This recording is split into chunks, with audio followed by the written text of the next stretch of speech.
vi nu skal have en præsentationsrunde, hvor vi ser 9 forskellige hjemmesider her fra Varde Kommune.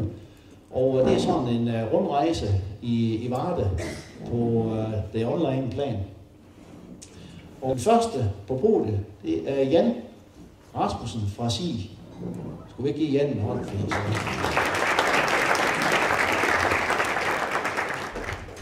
Godt. Jeg hedder som sagt Jan. Jeg er formand i SIG Borgerforening. Det har været i 6 år på nuværende tidspunkt. Jeg er også en af webmasterne bag SIG.dk. Vi er i øjeblikket 2 webmastere, og den ene skulle have været med her i dag. Han er desværre blevet forhindret, han er rejst til Stuttgart, så jeg kommer lige til at køre det her lidt selv. Udover at jeg er formand i SIG Borgerforening, så vil jeg sige om mig selv, at jeg har arbejdet på reklamebureau i 19 år, og har også arbejdet med websider siden den spæde begyndelse i mange forskellige systemer. Det er både Magento, Concrete 5, Silverstripe, Typo 3, Dynamic Web og Drupal-systemer, hvis det siger nogen noget. Efter jeg stoppede ved det her reklamebureau sidste år, så er jeg i dag ansat ved Contact International som web- og marketing manager. Baggrunden for, at vi har den webside, som vi har nu, den går nok cirka 5 år tilbage. Vi havde i SIG en webside, som var stiftet af nogle lokale. Den var sådan set meget fin. Den gik nok lidt i stå, som mange nok oplever, fordi at de her lokale mennesker, de mistede nok lidt gnisten til at fortsætte med at opdatere og finde nyhederne hele tiden. Derudaf så blev det så også lidt, at det blev sådan lidt, hvad skal man sige, lidt lokalt sladeri, der stod inde på den her webside. Det var ikke rigtig optimalt. Der var sådan lidt forskellige ting om naboer rundt omkring. Og det synes vi ikke var godt, så i Borgerforeningen og i STIF, som jo er vores sportsklub, der blev vi enige om, at det skulle vi have gjort noget ved. Så vi satte os ned, holdt nogle møder og fik startet den her side op. Og som sagt, så er den 5 år gammel, og den har selvfølgelig ændret sig lidt i mellemtiden, men de overordnede træk er de samme. Vi kører websiden ved hjælp af vores annoncør herude, som er vores lokale annoncør. De betaler en lille afgift for at være der, og det er nok til, at vi ligesom kan betale vores søgerhost. Måden siden er bygget op på, I kan se her, at den er egentlig bygget op sådan, at vi herude, der har vi mange af vores foreninger, hvad man kan finde i SIG. Og så har vi noget nyheder, noget kontakt, kalender, sponsorer, historier og nogle billedgalleri. Alle foreningerne her kan selv redigere deres afsnit. Det er den måde, vi gør det på for at sørge for, at websitet er opdateret hele tiden. Os, der er websideadministratorer, vi har adgang til det hele. Det vil sige, at vi kan slette det, som vi synes skulle være uaktuelt. Men hver enkelt forening kan altså gå ind og oprette det, de har behov for. Har de nogle tidspunkter, hvor de synes, det er lidt svært, så er vi selvfølgelig behjælpelige med at få det oprettet. Vi holder også nogle møder i løbet af året, hvor at nye bestyrelsesmedlemmer og sådan noget kan få noget undervisning. Som sagt, så var oplægget lidt her, jamen, hvordan bruger I denne her side til at kommunikere med lokalsamfundet? Der vil jeg så sige, at vi bruger også vores side til at kommunikere med lokalsamfundet. Men vi ser lidt SIG.dk som vores virksomhedsside. Ligesom jer, der måske er en virksomhed, så har jeres egen side, så er SIG-by vores virksomhed. Og det vi gerne vil kommunikere ud med SIG.dk, det er, hvis vi flytter til SIG, hvad kan vi så opleve? Det har vi så rettet til lidt efterhånden. En gang om året, der holder SIG Borgerforening og Udviklingsrådet i SIG et visionsmøde. Og derudaf, der har vi selvfølgelig fået nogle tilbagemeldinger fra tilflyttere og sådan noget. Hvad har de manglet, når de har været inde på websiden? Og det har vi tilføjet efterhånden. Det har blandt andet været sådan noget med, jamen når jeg kommer til SIG, hvem skal jeg så tage kontakt til? Det kan altid være svært at komme til en lille by og så sige, jamen nu er jeg kommet hertil, og jeg kunne godt tænke mig at gøre et eller andet, men jeg kender ikke nogen, og hvem skal jeg så snakke med? Der har vi så vores velkomstambassadør. Det er dem, vi ser på billedet her. Og det er en af de ting, som de har bedt om. Så vi har sådan, at man hurtigt kan komme ind og finde velkomstambassadørerne og få en kontakt. De kommer så ud og byder velkommen og kommer med en lille gave og sådan noget ting. Og vi har lavet en lille velkomstforløjde. Den kan man også se herinde. Den kan downloades i PDF-fil. Den bliver selvfølgelig uddelt, når de kommer ud, men som tilflytter, så kan du altid komme ind og se det. Kommunikationen til lokalsamfundet foregår så selvfølgelig via alt det, der ligger ude i foreningssiderne. Det vil sige, at alle foreningerne, de sørger for at poste, hvad de har af arrangementer og nyheder. Jeg vil gå ind i dem alle sammen. Jeg kan sige, at i øjeblikket, der har vi tror jeg, det er ikke så meget et arrangement, men vi har et opslag, som omhandler det her med, at vi kan vinde 30.000 kroner ved at lave en cykel eller en eller anden ting.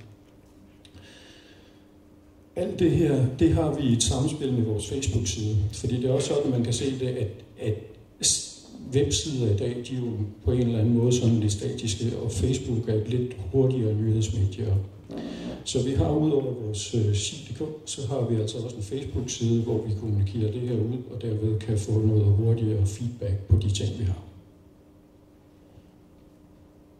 Så bruger vi også det her til, blandt andet ved STIF, at al medlemskontingent, det bliver betalt via et betalingsmodul. Så alt, hvad der sådan ligesom er kontingentbetaling, det kan man altså gå ind på siden her og betale. Det er rimelig hurtigt for alle og enkelt, og det er også nemt for kassererne at holde styr på.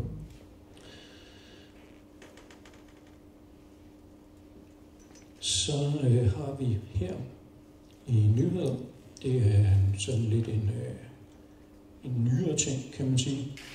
Her der kommunikerer vi selvfølgelig vores egne nyheder ud, men vi har også via et ASS-modul, der henter vi de nyheder, som Tistrup News de kommer til os med. Altså man kan sige, at vi vil jo selvfølgelig gerne være med til at kommunikere alt ud, hvad der sker i Varde Kommune, og derfor så kommer alle tingene ind i deres ASS-modul her.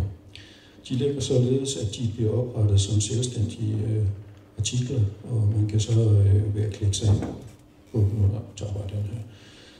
Og når vi er i vores egen, så vil du kunne læse hele teksten. Og så er man så stadigvæk i vores egen side, altså vores virksomhedsside.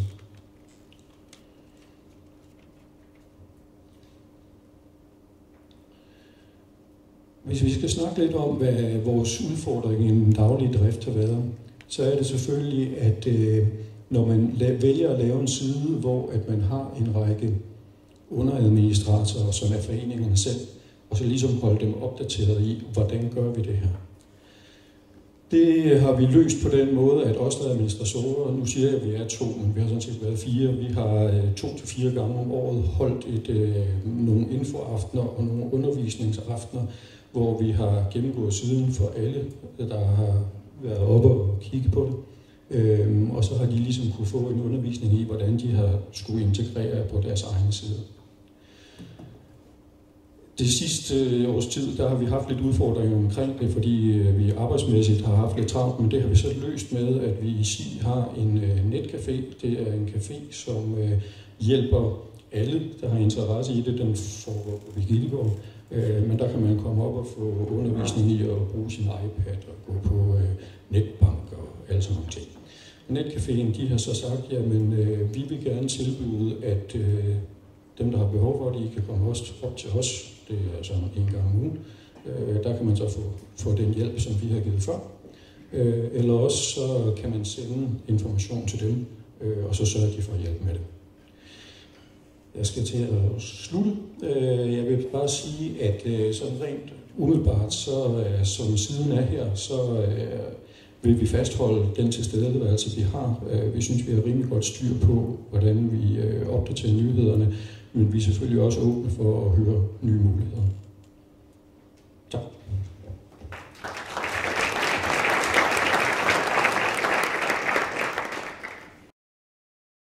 Hej med jer. Jeg hedder Michael, og jeg har været med til at lave Faaborgby.dk, en opdateret side her i forhold til den sidste, der var. Jeg tror, det var 2013 november, at den her den blev sat i værk. Nu kan jeg se, den står lidt til op. Fordi der er noget zoom på, eller hvordan? Nå, skal bytte. Jeg har været med til at lave den her side sammen med en kammerat, og jeg har ikke særlig meget forstand på hjemmesider, så så jeg leger lidt med det i fritiden. Og ja, så blev jeg spurgt om jeg ikke kunne prøve at komme med en idé, og så blev det til det her. Hele tanken omkring Faaborg-By, det var faktisk, at det skulle være sådan en kommunikationsplatform i forhold til, at man kunne registrere sig, og man kunne skrive og kommunikere med de andre borgere i byen. Og det kan man sådan set også. Jeg tror, vi er oppe på 72 brugere lige nu, som har tilmeldt sig og kan være med til at læse med. Der er, nu skal jeg lige bare se her, der er sådan noget som shoutbox herinde, som man kan bruge som bruger, logge sig ind og skrive besked, hvis det er sådan, man har mistet sin kat eller et eller andet, så kan man skrive det på. Alle nyheder, de kommer under velkommen og faktisk bare hernede af. Og så kan man gå til nyheder, der var der før, billeder og alt, hvad der nu sker i byen. Vi har noget historie omkring byen, som man kan læse lidt, hvis man vil det. Så har vi et debatforum. Nu har jeg lige lavet et nyt debatforum på grund af, at når man har sådan en open source hjemmeside her, hvor man har noget brugerregistrering, så skal man også tænke over, at man godt kan blive angrebet af nogle hacker og nogle bots, som går ind og bare begynder at drille helt vildt. Så jeg bliver nødt til at lave det hele om og starte lidt forfra, og lige sikre os med at opdatere og sådan lidt forskellige ting. Men de skulle være væk nu. Vi har lidt forskellige nyhedskategorier, vi har haft nogle brugerafstemninger og alt sådan noget, man kan læse lidt omkring. Fotoalbum, det giver sig selv. Nogle forskellige links. Man kan kontakte siden, hvis det er sådan, at man har et eller andet. Og så har vi et lille samarbejde sammen med boligsiden. Hvis man nu mangler et hus i Faaborg, så har vi faktisk fået det integreret her i, så man egentlig kan se hus tæt på, og sådan lidt forskelligt. Og man kan gå ind til maler og kigge på dem og så videre. Lokal Nyt er et blad, som kommer rundt ved 3 byer. Det er Aarhus og Hjortkær og Faaborg. Og der kan man også læse herinde som pdf og hente den og så videre. Så kan man oprette en mail, hvis man vil det, som hedder faaborgby.dk. Og så kan man logge ind her. Der er noget navigationspanel. Det er her til højre, vi kan bruge. Vi kan se nogenlunde de samme ting, som er derovre. Vi har en integreret aktivitetskalender fra Google, som man kan følge med i de forskellige begivenheder og udlejning af Faaborghus. Ja. Så ja, simpelthen. Og så er der, hvis der er nogle nyheder, man ikke ønsker, andre skal se end brugerne, så kan man også gøre det, når man lægger noget på formandsberetning eller et eller andet, som ikke kommer andre ved, så kan man putte det på, så det kun er brugerne, der kan se det. Og når man er logget ind, så kan man skrive, kommentere i debatforum alle steder, sådan set. Så det var lidt om den. Ja.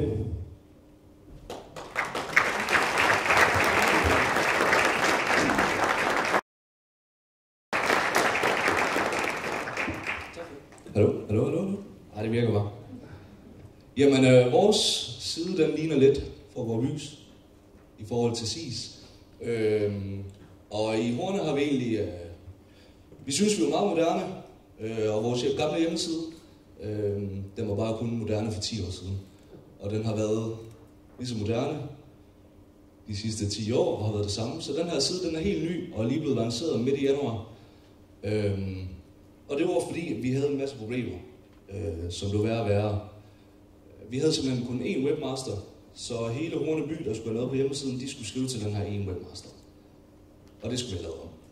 Så jeg gik sammen med min storebror. Vi har begge to lidt interesse for at lave nogle hjemmesider lidt af hver. Og vi fik så aftalt med Horne Sogneforening, som står for hjemmesiden, at det ville vi gerne prøve at kigge på, og se, hvad vi kunne gøre så billigt som muligt for dem selvfølgelig. Og det fik vi så lov til at lege lidt med, så vi fik bygget en hjemmeside, samtidig med den gamle, den kørte. Og så lige pludselig så fik vi en deadline, og så måtte vi jo lave et eller andet. Det, der var problemerne før, det var det her med webmasteren, som både var maskinmester, udvikler, tekniker. Han skulle kode, han var redaktør, skribent, fotograf, korrekturlæser, og det endte ud i den her flaskehals. Så når han var på camping, så skete der ligesom ikke ret meget på den hjemmeside. Det, der så sker nu, det er, at webmasteren, som så nu er mig og min storebror, vi sørger for, at det inde bagved, det selvfølgelig fungerer. Og så har vi så de 2 administratorer der, så har vi fundet 5 redaktører i Horneby, som ligesom er nogen, der opretholder det, der sker, der kigger på, at der ikke sker noget sjusk, at der ikke bliver smidt noget ind. Så er der måske 15-20 forfattere, som kan gå ind og skrive på alle siderne. Det kan eventuelt være en for hver forening, der kan gøre det her. Og så er der 50 bidragydere, som også kan gå ind og skrive, men det skal lige godkendes af en forfatter eller en redaktør, før det bliver lanceret på siden. Og så er der 100 eller 1000 eller 100.000 abonnenter. Så kan vi da håbe på en skønne dag. Der var nogle krav, da vi skulle lave den her hjemmeside, og det var ligesom, at der var en kalender, der var løbende. Det var den gamle ikke. Det skulle ind og slettes af den her webmaster hele tiden. Så vi har fået lavet en kalender, som skulle være på forsiden. Den er over til højre, og den er kørende. Vi har smidt alle vores menuer, alle siderne, dem har vi smidt op i toppen. Og der mangler stadig en hel del, fordi vi stadig er i den her opstartsfase. Den er helt ny siden. Og det er så meningen, at de her personer selv skal gå ind og lave siden, så vi ikke skal lave det. Vi har kørt med, de skulle have nogle nyheder på forsiden, så vi har lavet 2 forskellige slags nyheder. Og det ene, det er indlæg.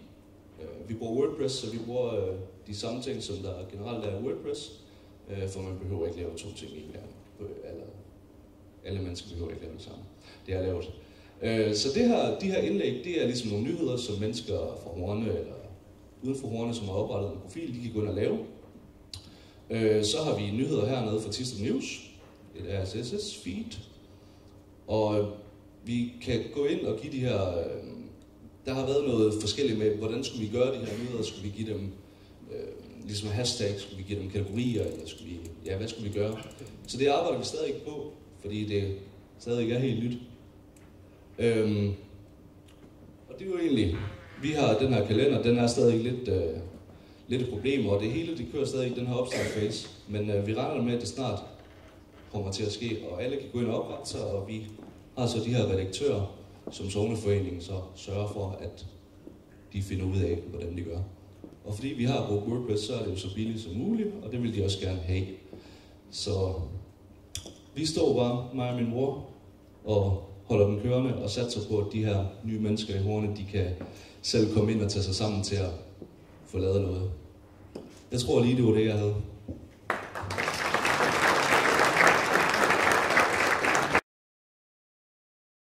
Ja, så er vi nået frem til år, og der har vi Poul Werner.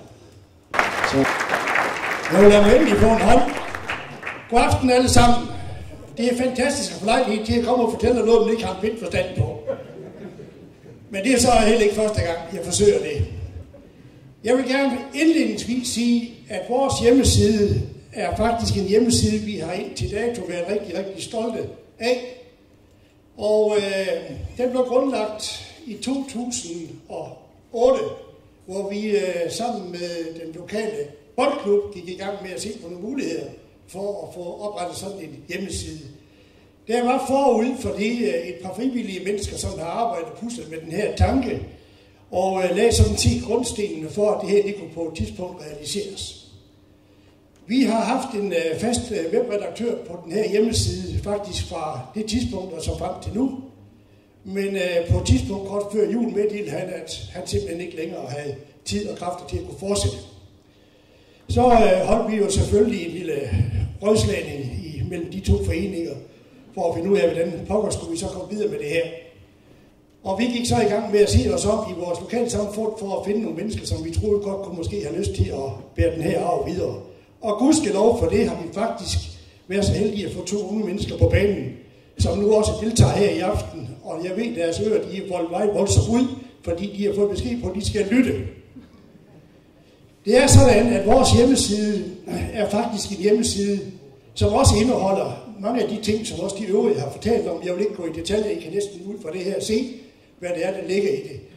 Men den er blevet brugt, og bliver også brugt stadigvæk, og vi lægger jo hele tiden nye ting ind, når der er noget, vi føler, der ligesom har et eller andet relevans for dem, som skal læse det her. Men det er klart, at vi er også åbne for nyheder, og da vi så deltog i et møde i Forborghus og fik lidt indsigt i, hvad det var for nogle tanker, man havde med det her nye, så sagde vi, at det lyder rigtig spændende, det vil vi godt høre lidt mere om. Og vi blev så også enige om, at hvis det her det var noget, som kunne realiseres, så var vi helt klart åbne over for at indgå i et samarbejde med hensyn til det.